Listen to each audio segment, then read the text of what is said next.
in an abusive relationship, and when I had a protection from abuse on my ex, like a lot of abusers, he started escalating, breaking into my place. The police would not help me, and I couldn't move fast enough to protect myself and my child.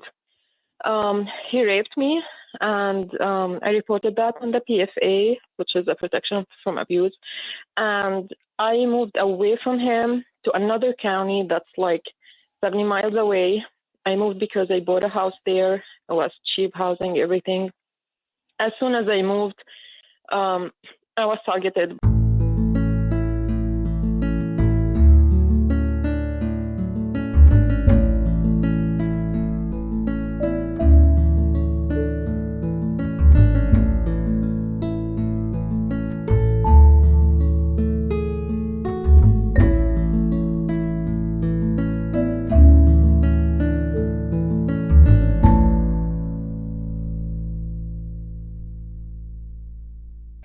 Vincent, I'm on with my co-host this evening, Mr. Michael Lasalento, or attorney Michael Lasalento, and this is The Secret, How to Fight CPS and Win.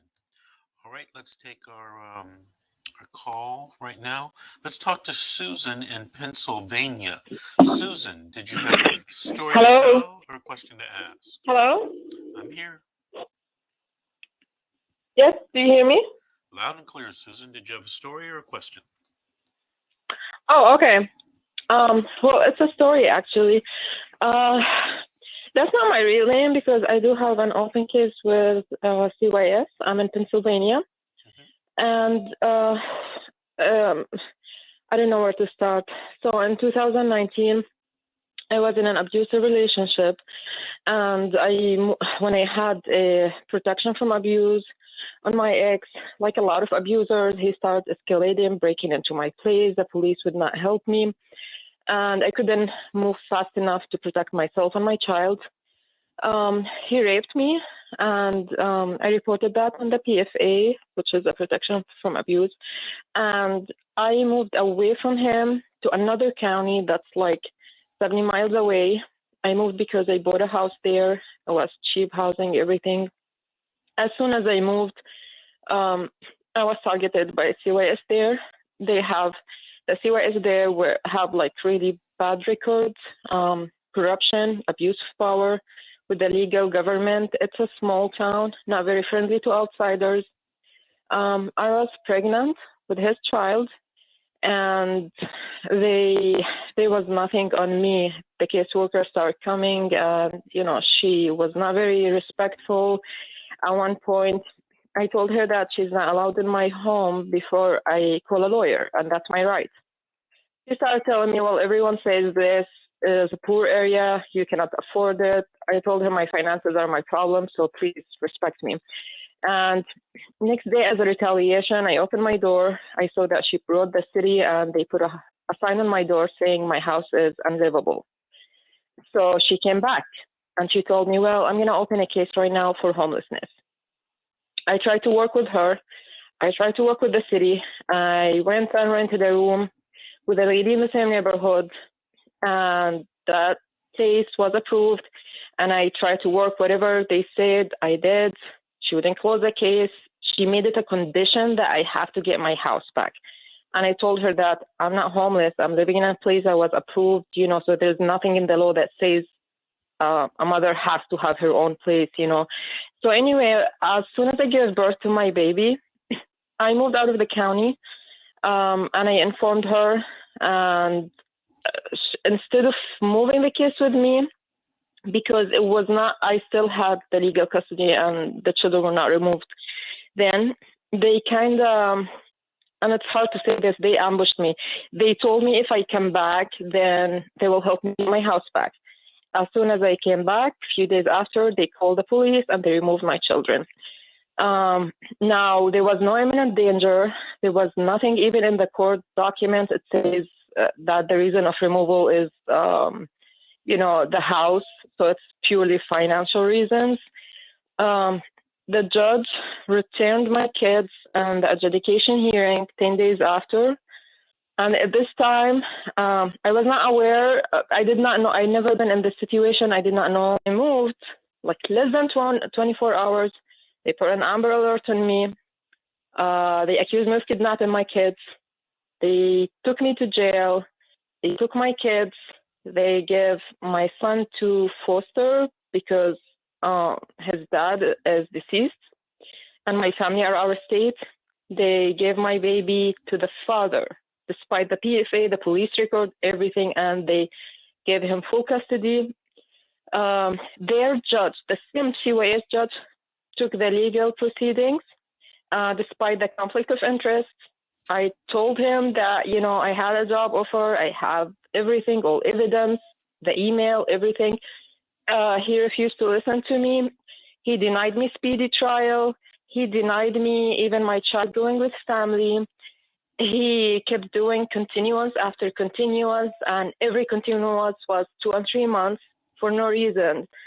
And there's a law here saying if a child stays in foster care for 15 months, then he should go for adoption. So when I hit 14 months and I was in jail, I told him, you know what? I'm ready to take wherever you give me. I just want to go out and get my child, And I pleaded guilty to the concealment of children. It was a felony. I had clean criminal record. I'm educated, everything right now. I have felonies on me. And even when I was in jail, I was abused and attacked by some guards. It's a very small town. They called me horrible racial slurs. It was horrible. So that was the only option for me. And right now, I'm trying to sue them after I get my child back. I'm going to family court to get my baby back. They did not let me see my child until after 7 months of the removal. And when I saw him, it was on video, he showed abuse. He had cuts and bruises on his face. He was skin and bones. He had twitches like a drug addict. They tried non-FDA approved medications on him, and he kept telling me that he gets medication, and they kept denying it until, I pressured them, because this is my parental rights.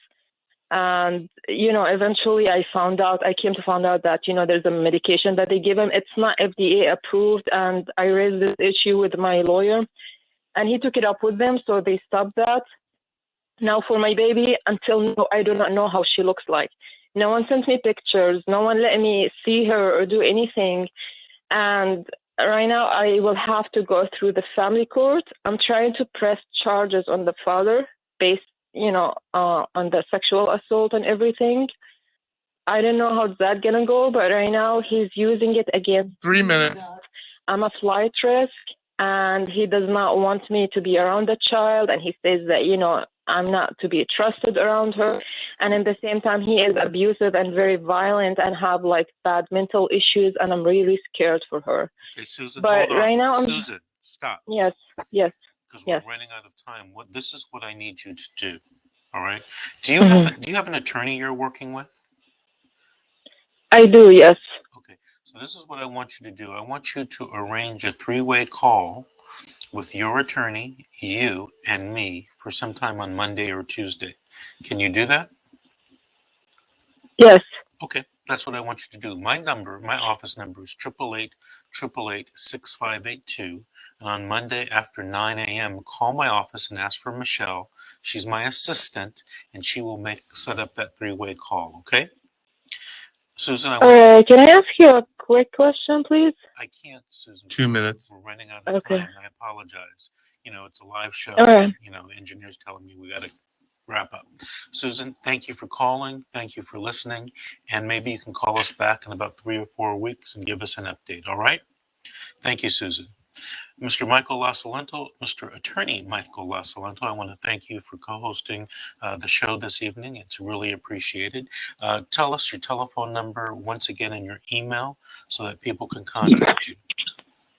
Thank you, Mr. Davis. 951 is my telephone number, 273-3455, and the email is mjlacilento@yahoo.com. Thank you, Mr. Davis, for having me. Thank you, Michael. I want to remind the listeners that tomorrow night at 7, we have our Facebook and our YouTube show. It's called Meet the Experts, the CPS Experts. So it will be me interviewing an attorney, and we'll be talking about CPS cases and answering questions regarding CPS cases. Otherwise, thank you all for listening, and we'll see you next week on the radio.